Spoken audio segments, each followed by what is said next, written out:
دغه رقم رسول الله صلی الله علیه وسلم عائشہ مور وای رسول الله صلی الله علیه وسلم ما هیڅ کله داسې نه دی لیدلی چې ذکر به نه کوي، بس ذکر به کوي، سبحان الله ویل، الحمدلله ویل، نورې دعاوې کولې، خامخا به د الله رسول صلی الله علیه وسلم ذکر کوي. حتی رسول الله صلی الله علیه وسلم وای کله چې سړی د خپلې کوروالا و بسترې ته ولاړ سي هم د الله ذکر دی اول وار وکړي.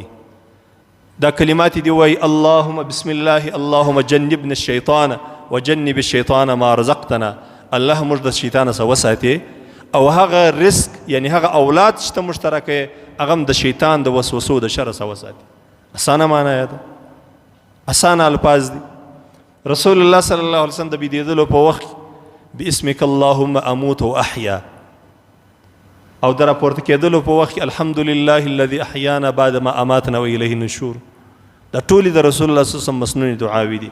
دغه رقم د الله رسول صلی الله علیه وسلم بعضې دعاوې بیا د الله د رسول صلی الله علیه وسلم خاص وي چې رسول الله صلی الله علیه وسلم به په خاصو اوقاتو کې کولې. لکه په یو روایت کې راځي حضرت عبدالله ابن خبیب رضی الله عنه وایي رسول الله صلی الله علیه وسلم ماته وویل اقرأ قل هو الله احد. عبدالله ووایا قل ولا شریف ووایا، والمعوذتین قل اعوذ برب الفلق او قل اعوذ برب الناس ووایا. څه وخت یې وایي؟ حین تمسی و حین تصبح، سهار و ماښام یې وایه، سهار و ماښام دا کلمات یې وایه. رسول الله صلی الله علیه وسلم ورته وایي څو وارې؟ 3 وارې وایه. حین تمسی و حین تصبح 3 مرات، 3 وارې وایه.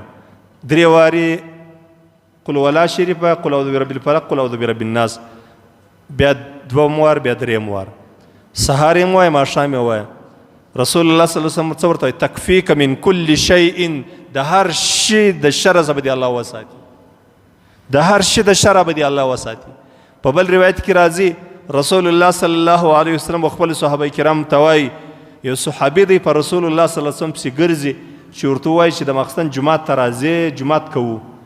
وایي زه پسې په رسول الله صلی الله علیه وسلم پسې ګرځېدم، په دې د باران شپه وه، تکه توره شپه وه. رسول الله صلی الله علیه وسلم زه در لاس ونیولم، راته ویل ویې وایه مال څه شي ووایم؟ بیا رسول الله صلی الله علیه وسلم راته ویل ویې وایه. خیر د الله رسول صلی الله علیه وسلم بیا دا ورته ویل دي چې قل اعوذ برب الفلق، قل هو الله احد، قل اعوذ برب الفلق، قل اعوذ برب الناس ووایه.